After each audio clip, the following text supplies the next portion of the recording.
علم ولا لآبائهم كبرت كلمة تخرج من أفواههم إن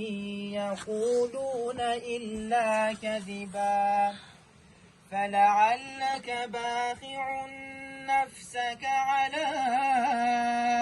آثارهم إن لم يؤمنوا بهذا الحديث أسفا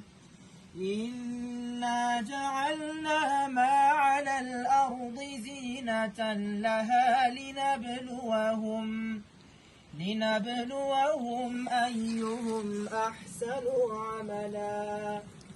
وإنا لجاعلون ما عليها صعيدا جرزا أم حسبت أن أصحاب الكهف والرقيم كانوا من آياتنا عجبا